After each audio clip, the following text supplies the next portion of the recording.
प्यारे परीक्षार्थियों, आप सभी का स्वागत है आपके अपने और फेवरेट चैनल टीचिंग परीक्षा में। आज की इस वीडियो में हम अपनी सुपर टेट ईवीएस में कौन-कौन से टॉपिक्स आपको पढ़ना है, पूरा सिलेबस डिस्कस करने वाले। जब आप ऑफिशियल वेबसाइट देखते हैं तो सुपर टेट ईवीएस का जो सिलेबस दिया हुआ है एसएसटी के साथ दिया हुआ है। मैं आपको सारी चीजें डिटेल में बताने वाली हूँ।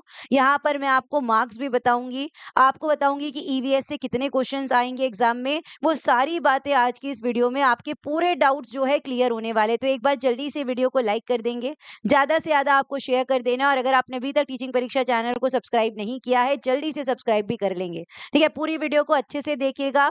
और अगर इससे रिलेटेड कोई डाउट आपको आता है तो आप इसके कमेंट बॉक्स में अपने डाउट पूछ सकते हैं, और कोई क्वेश्चन है आपके मन में वो आप पूछ सकते हैं, उसका आंसर भी मैं आपको दे दूंगी।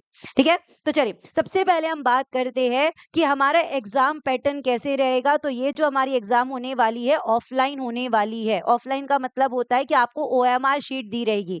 ओएमआर शीट कैसे फिल करना है ये भी हम आपको एक वीडियो में बताएंगे, लेकिन ओएमआर शीट आपको पेन और पेपर टेस्ट देना है, ऑफलाइन टेस्ट। ठीक है, कितने मार्क्स रहेंगे? आपको 150 क्वेश्चन रहेंगे, 150 मार्क्स के। यानी कि यहाँ पर आपको एक क्वेश्चन मिलेगा 1 मार्क का, एक क्वेश्चन 1 मार्क का। ठीक है, और इसके पहले जितनी भी सुपर टेट की एग्जाम्स हुई है उसमें कोई भी नेगेटिव मार्किंग नहीं थी, लेकिन अभी हमारा सिलेबस अपडेटेड नहीं आया है तो हो सकता है कि आपको इस बार नेगेटिव मार्किंग देखने को मिले, क्योंकि जो टीजीटी पीजीटी की एग्जाम्स हुई है उसमें नेगेटिव मार्किंग दी गई है। तो हमें प्रिपेयर रहना है कि 1/3 नेगेटिव मार्किंग आपको देखने को मिल सकती है। नहीं रहेगी तो हमारे लिए अच्छा हो जाएगा, लेकिन हम नेगेटिव मार्किंग के साथ अपनी अगर तैयारी करेंगे तो हमें एक बेनिफिट मिल जाएगा। ठीक है, आपको कितना समय मिलेगा पेपर सॉल्व करने के लिए? 2.5 घंटे का, यानी कि 150 मिनट। एक क्वेश्चन को 1 मिनट के अंदर हमें सॉल्व करना रहेगा। अगर उससे ज्यादा समय लेंगे तो पेपर छूट जाएगा। ठीक है, बाइलिंगुअल पेपर रहेगा हिंदी और अंग्रेजी में। अब बात आती है कि ईवीएस के कितने क्वेश्चन आएंगे। ईवीएस और एसएसटी मिक्स अगर हम देखेंगे तो यहाँ पर हमें ईवीएस के पोर्शन से आपको 8 से 10 क्वेश्चन देखने को मिल सकते हैं। और एक बात और लिखी गई है हमारे सिलेबस के अंदर कि आपको ये जो अपने सुपर टेट की तैयारी करनी है 12th लेवल तक की करनी है। सोचिए, यानी कि अगर हम ये सोचते बैठे रहेंगे कि जब नोटिफिकेशन आएगा, जब सिलेबस अपडेटेड आएगा तब पढ़ाई चालू करेंगे, तो फिर कुछ नहीं होने वाला। एक बार समय निकल गया वो समय वापस नहीं आने वाला है। तो अगर 12th लेवल तक का पढ़ना है हमें अभी से अपनी पढ़ाई चालू करनी पड़ेगी। सिलेबस बहुत वास्ट है, अभी मैं आपको पूरा सिलेबस बताऊंगी तो आपको समझ में आएगा कितना सारा पढ़ना है। ठीक है, तो अभी से हमें पढ़ाई चालू करनी पड़ेगी, हम वेट नहीं कर सकते, ये समय बर्बाद नहीं कर सकते हैं। तो सोचिएगा इस बारे में। ठीक है, तो कौन कौन से 8 चैप्टर है जो हमें ईवीएस के साथ थोड़ा सा एसएसटी का पार्ट भी पढ़ना है। जो हम एसएसटी पढ़ेंगे अपने ईवीएस के अंदर वो ज्यादा हमें डीप में नहीं पढ़ना है, हमें बेसिक बेसिक बातें पढ़नी है। एसएसटी के लिए आपकी अलग से क्लासेस होगी, वो आपको डीप में अलग से पढ़ना रहेगा। लेकिन अगर ईवीएस और एसएसटी मिक्स मैं बोलूं तो आपको ईवीएस में एसएसटी के कुछ बेसिक बेसिक टॉपिक्स पढ़ने हैं, कुछ बेसिक बेसिक चीजें पढ़नी है। तो सबसे पहला चैप्टर जो हमारे सिलेबस में दिया गया है, पृथ्वी की संरचना, नदी, पर्वत एवं महासागर। अभी मैं पहले चैप्टर के नाम बता रही हूँ, फिर आपको बताऊंगी कि हर चैप्टर के अंदर आपको कौन कौन से टॉपिक्स पढ़ने हैं। तो हमारे अर्थ का स्ट्रक्चर पढ़ना है, नदी के बारे में, पहाड़ों के बारे में, महासागर के बारे में पढ़ना है हमें पहले चैप्टर के अंदर। दूसरा चैप्टर है हमें इंडियन ज्योग्राफी। अब इंडियन ज्योग्राफी तो कितनी बड़ी है, ईवीएस में हम पूरी ज्योग्राफी तो नहीं पढ़ सकते, हमें बेसिक बेसिक बातें पढ़नी है ज्योग्राफी में। बताती हूँ अभी क्या पढ़ना है ना। उसके बाद स्वतंत्रता संग्राम कितना बड़ा है, फ्रीडम स्ट्रगल, हमें बेसिक बातें पढ़ना है ईवीएस के अंदर। भारतीय संविधान एवं शासन, अब कितने सारे आर्टिकल्स है। ठीक है, तो कुछ जो हमारे एनसीईआरटी में ईवीएस के लिए आर्टिकल्स दिए गए, जैसे कि मैं आपको बताती हूँ राइट टू एजुकेशन एक्ट। ठीक है, जो हमारे शिक्षा का अधिकार अधिनियम है वो आपका कौन से आर्टिकल के अंदर आता है? 21A के अंदर आता है। जो बेसिक बेसिक है वो हमें अपनी तैयारी में रखना है ईवीएस के अंदर। उसके बाद ईवीएस का जो एक इंपॉर्टेंट टॉपिक है परिवहन एवं सड़क सुरक्षा, ट्रांसपोर्ट के बारे में, रोड सेफ्टी के बारे में हमें देखना है। भारतीय अर्थव्यवस्था एवं चुनौतियां, यानी कि हमारी जो इंडियन इकोनॉमी है, जीडीपी के बारे में, इन्फ्लेशन के बारे में हमें यहाँ पर देखना रहेगा। उसके बाद सांस्कृतिक धरोहर, कल्चरल हेरिटेज हमारा 7th नंबर वाला चैप्टर है ईवीएस के अंदर। और लास्ट है पर्यावरण संरक्षण एवं आपदा प्रबंधन। हम अपने एनवायरनमेंट को कैसे कंजर्व करते हैं और साथ साथ आपदा प्रबंधन कैसे किया जा सकता है। ठीक है, तो ये 8 चैप्टर के मैंने आपको नाम बताया। अब मैं डीप में बताती हूँ कि आपको कैसे क्या तैयारी करनी है। सबसे पहले फर्स्ट चैप्टर के बारे में बात करें, जो हमारा अर्थ स्ट्रक्चर है। अब अर्थ स्ट्रक्चर के अंदर हमें पता है कि जो हमारे पृथ्वी की आंतरिक संरचना है, पृथ्वी के अंदर 3 लेयर्स है, कोर है, क्रस्ट है, मेंटल है। वो कितना प्रतिशत है, हमारे पृथ्वी की त्रिज्या कितनी है, ये सारी चीजें हमें पढ़ना है अर्थ स्ट्रक्चर के अंदर। ठीक है, अब हमारे पृथ्वी में बहुत सारी नदियां है, हमारे भारत में भी बहती है और विश्व की भी कुछ नदियों के बारे में पढ़ना है, लेकिन ईवीएस में आपको ज्यादातर भारत की नदियों पर फोकस करना है। जैसे कि सबसे बड़ी नदी कौन सी, सबसे लंबी नदी कौन सी है, गंगा नदी है। गंगा नदी का उद्गम कहाँ से होता है, जब उसका उद्गम होता है तो उसे क्या नाम से जाना जाता है। ऐसे क्वेश्चन आपके एग्जाम में बन सकते हैं। जब उसका उद्गम होता है गंगोत्री ग्लेशियर से, उसे भागीरथी के नाम से जाना जाता है। ये बेसिक चीजें आपको पढ़ना है इस फर्स्ट वाले चैप्टर में। विश्व एवं भारत की पर्वत श्रृंखलाएं, हमारे विश्व में कौन कौन सी पर्वत श्रृंखलाएं, हमारे भारत में कौन सी पर्वत श्रृंखलाएं है, सबसे ऊंची चोटी कौन सी है, भारत की या विश्व की, ऐसा पूछा जा सकता है। उसके बाद महासागर के बारे में हमें पढ़ना है, जैसे कि डेड सी, मृत सागर, सबसे लवणता वाला सागर है। या अरब सागर से कौन कौन से राज्य लगे हैं, बंगाल की खाड़ी से कौन कौन से राज्य लगे हैं। तो कुछ ऐसे महासागर के बारे में हमें यहाँ पर पढ़ना रहेगा। ये है हमारा फर्स्ट चैप्टर। ठीक है, तो आपको ज्यादा यहाँ पर एसएसटी का पोर्शन दिख रहा है, लेकिन हमें ईवीएस के लिए अपनी तैयारी करनी है, क्योंकि पर्यावरण तो बहुत बड़ा है। पर्यावरण इतना बड़ा है, उसी के अंदर एसएसटी आ जाता है, उसी के अंदर साइंस भी आ जाता है।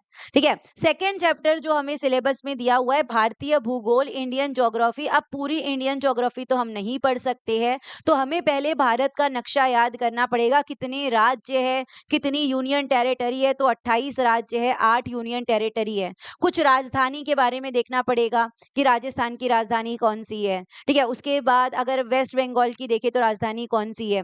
और साथ साथ फिजिकल डिवीजन, फिजिकल डिवीजन जैसे कि अरावली रेंज कहाँ पर है, वेस्टर्न घाट्स कहाँ पर है, वेस्टर्न घाट कितने राज्यों को कवर करता है। ऐसे हमें भौतिक विभाजन के बारे में देखना है। उसके बाद जलवायु, मॉनसून एवं वर्षा के बारे में, टेम्परेचर के बारे में, ह्यूमिडिटी के बारे में, वो हमें पढ़ना है। साथ साथ हमें देखना है मिट्टी के प्रकार, मृदा के प्रकार, कितने प्रकार की मिट्टी होती है, सबसे ज्यादा उपजाऊ कौन सी होती है, जलोढ़ मिट्टी होती है। कपास की खेती कहाँ पर की जाती है, तो कपास की खेती काली मिट्टी में होती है, जो दक्कन के पठार में पाई जाती है। सबसे ज्यादा एसिडिक कौन सी होती है, तो लेटराइट मिट्टी होती है। तो मृदा के प्रकार एवं कृषि, अब ये ईवीएस में भी आता है, ईवीएस में भी आता है, ज्योग्राफी में भी आता है। ठीक है, उसके बाद हमें देखना है खनिज संसाधन, मिनरल रिसोर्सेज। हमारे भारत में कौन कौन से मिनरल रिसोर्सेज है, कौन से अयस्क से क्या बनाया जाता है, वो अयस्क कहाँ पर पाए, ओर्स कहाँ पर पाए जाते हैं। मैं बोलूंगी कच्चे तेल का उत्पादन कौन से राज्य में होता है। तो ऐसे क्वेश्चन आपके बन सकते हैं सेकेंड चैप्टर के अंदर, भारतीय भूगोल के अंदर। ठीक है, तीसरा चैप्टर हमें पढ़ना है स्वतंत्रता संग्राम, फ्रीडम स्ट्रगल। अब ये तो बहुत ही बड़ा टॉपिक है कि हमारा 1857 का रिवोल्ट कौन सा था, तो ये हम ईवीएस में ज्यादातर नहीं पढ़ेंगे, ये आपको एसएसटी के अंदर पढ़ना है। उसके बाद भारतीय राष्ट्रीय कांग्रेस की स्थापना कब हुई थी, 1885 में हुई थी। इसके पहले अध्यक्ष कौन थे, या आईएनसी किसके द्वारा स्थापना की गई थी, एओ ह्यूम के द्वारा की गई थी। ऐसे क्वेश्चन बन सकते हैं।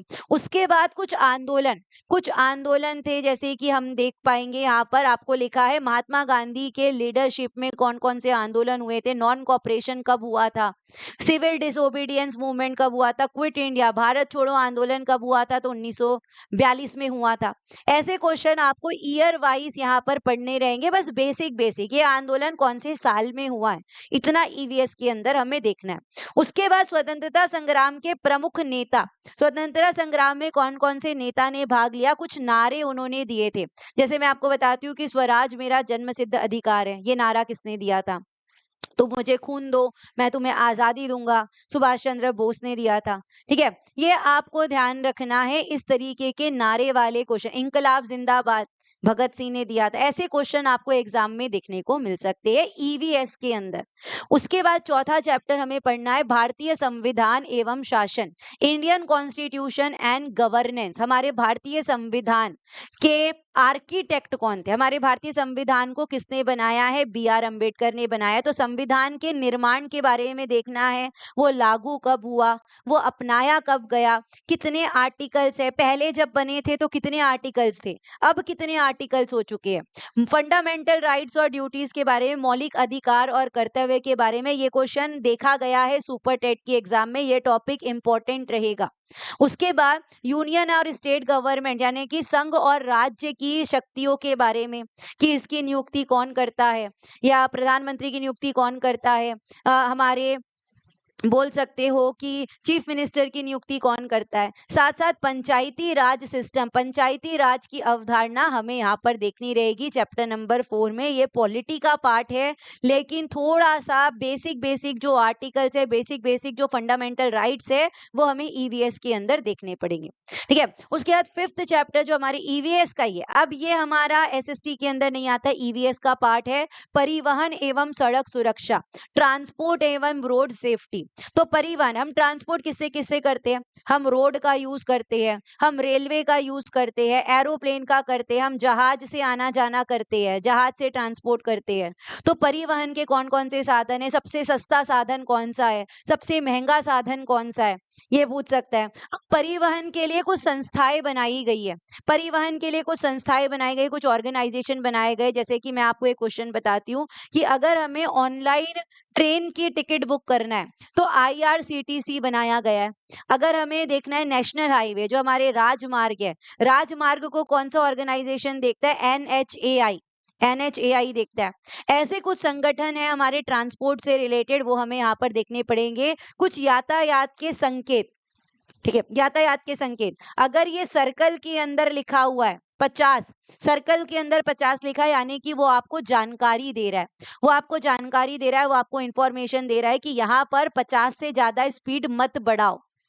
ठीक है, अगर यहाँ पर ऐसा लिखा है, ऐसा लिखा है, ट्राइंगल के अंदर लिखा है ऐसा, यानी कि आगे आपको चेतावनी दी जा रही है कि आगे स्पीड ब्रेकर है, अपनी स्पीड को कम कर लो वरना गिर जाओगे। तो यहाँ पर हम कुछ ऐसे साइंस के बारे में, कुछ ऐसे संकेतों के बारे में पढ़ेंगे, और सड़क सुरक्षा के क्या क्या उपाय है, हमें हेलमेट पहनना चाहिए, हमें सीट बेल्ट बांधना चाहिए, तो कुछ उपाय हमें यहाँ पर देखना है। ठीक है, 6th चैप्टर जो हमें पढ़ना है भारतीय अर्थव्यवस्था एवं चुनौतियां, इंडियन इकोनॉमी एंड चैलेंजेस। हमारे अर्थव्यवस्था, हमारे इकोनॉमी के कौन कौन से सेक्टर्स है, एग्रीकल्चर है, कृषि है, उद्योग है, सेवा है। सबसे ज्यादा जो जीडीपी पे असर होता है वो सेवा के कारण होता है, सेवा के कारण होता है, सेवा क्षेत्र के कारण होता है। सेवा यानी कि जैसे बैंकिंग हो गया, जैसे कि एजुकेशन सिस्टम हो गया, इससे सबसे ज्यादा हमारे जीडीपी पर असर पड़ता है। उसके बाद हम गरीबी और बेरोजगारी के बारे में इस चैप्टर में पढ़ना है। अर्थव्यवस्था है तो ये तो आएगी। 5 ईयर प्लान, पंचवर्षीय योजनाएं, नीति आयोग के बारे में, लेकिन डीप में नहीं पढ़ना है। इन्फ्लेशन, इन्फ्लेशन क्या होता है कि अगर लगातार चीजों के दाम बढ़ते जा रहे, प्राइसेस बढ़ते जा रही है, उसे इन्फ्लेशन कहते हैं। तो ये हमें भारतीय अर्थव्यवस्था और उसकी चुनौतियों के बारे में पढ़ना है। ठीक है, उसके बाद 7 चैप्टर ये हमारे ईवीएस का पार्ट है, सांस्कृतिक विरासत, कल्चरल हेरिटेज। तो कौन कौन से मेजर मॉन्यूमेंट्स है हमारे भारत में, प्रमुख स्मारक कौन कौन से है। ठीक है, और कौन कौन से त्योहार मनाए जाते हैं, कौन कौन सी परंपराएं हम मना रहे, कौन सी चित्रकारी करते, कौन सी कहाँ पर एम्ब्रॉयडरी होती है, कौन से डांस किए जाते हैं, कौन सी कला की जाती है, कौन से हमारे विश्व धरोहर स्थल है। तो ये सारी चीजें हमें कल्चरल हेरिटेज के अंदर पढ़ना है। जैसे कि अगर हम देखें तो अगर बोला जाता है कि ये पेंटिंग कहाँ पर, कलमकारी कहाँ पर की जाती, कलमकारी एक पेंटिंग है, चित्रकारी है जो कहाँ पर की जाती है, आंध्र प्रदेश में की जाती है। भरतनाट्यम डांस कहाँ पर किया जाता है, तमिलनाडु में किया जाता है। कौन सा त्योहार कहाँ पर मनाते हैं उसके बारे में हमें देखना रहेगा। तो ये चैप्टर आपके लिए मोस्ट इंपॉर्टेंट रहने वाला है ईवीएस के पर्सपेक्टिव में। ठीक है, और लास्ट चैप्टर जो हमें ईवीएस के अंदर पढ़ना है, पर्यावरण संरक्षण एवं आपदा प्रबंधन। ये सबसे बड़ा चैप्टर है पूरे ईवीएस का। ठीक है, तो पर्यावरण संरक्षण यानी कि हमें पर्यावरण को बचाना किससे है, एयर पॉल्यूशन से, वाटर पॉल्यूशन से, जो भी प्रदूषण बढ़ रहे हैं उससे बचाना है। तो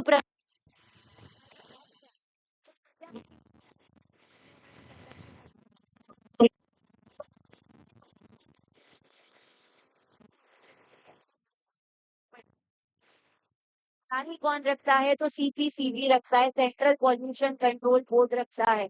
ये सारी चीजें पढ़ना है। जैव विविधता के बारे में पढ़ना है, बायोडायवर्सिटी के बारे में पढ़ना है और बायोडायवर्सिटी का संरक्षण कैसे कर सके। बायोडायवर्सिटी हॉटस्पॉट कौन कौन से है, कहाँ पर है, बायोडायवर्सिटी हॉटस्पॉट के बारे में किसने बताया है। ठीक है। इसके बाद प्राकृतिक आपदाएं, हमारी नेचुरल डिजास्टर्स कौन कौन से, भूकंप है, ठीक है, साइक्लोन है, बाढ़ आ जाती है, ये सारे हमारे नेचुरल डिजास्टर के अंदर आते हैं। अब इसका प्रबंधन कैसे करना है, ये हमें इस चैप्टर के अंदर पढ़ना है।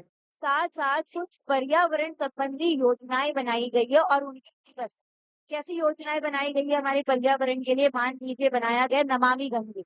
नमामि गंगे एक प्लान है, उसके बारे में पढ़ेंगे, कब लॉन्च हुआ, ठीक है, कितने साल तक चला। उसके बाद अगर देखेंगे स्वच्छ भारत अभियान के बारे में, तो कुछ यहाँ पर पर्यावरण संबंधी योजनाएं हैं, कुछ पर्यावरण से रिलेटेड आंदोलन हुए थे, चिपको आंदोलन, अपीको आंदोलन, नया नर्मदा बचाओ आंदोलन, वो हमें इस चैप्टर के अंदर पढ़ना है।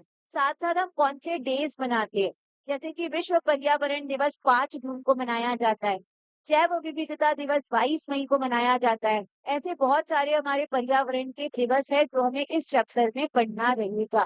तो अगर आप अपनी ईवीएस की या पूरे सुपर टेस्ट की में बहुत अच्छे से तैयारी करना चाहते हैं तो आप सीधी परीक्षा के का जीत सकते हैं 999 रुपीज की, आपको जो बोर्ड होगा आज रात 12 बजे तक ये प्राइस है। उसके बाद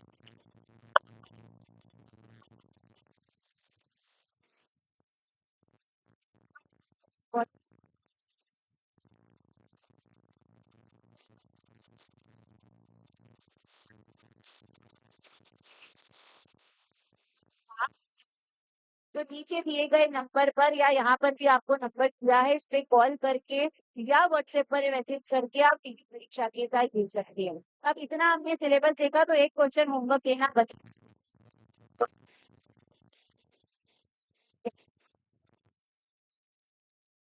अलग अलग एग्जाम में कैसे पीडीएफ के क्वेश्चन आए हैं आपको करवाना। तो पारिस्थितिकी स्थायी मित्र कहता है कि किस आंदोलन का नारा था और ये आंदोलन किसके जो स्लोगन है, ये जो नारा है, ये किसने दिया था, ये आपको कमेंट में जरूर करके बताएं। और ये आपको वीडियो कैसी लगी है कैसे आप उसके कमेंट में बताइए। वीडियो को ज्यादा से ज्यादा लाइक और शेयर करना है अपने दोस्तों के साथ, ताकि ये भी सुपर टेट टीवीएस का सिलेबस नहीं पता है, इस वीडियो के थ्रू उन्हें पता चल जाए। और अगर आपने अभी तक किसी परीक्षा चैनल को सब्सक्राइब नहीं किया है तो जल्दी से सब्सक्राइब भी करें। Thank you so much.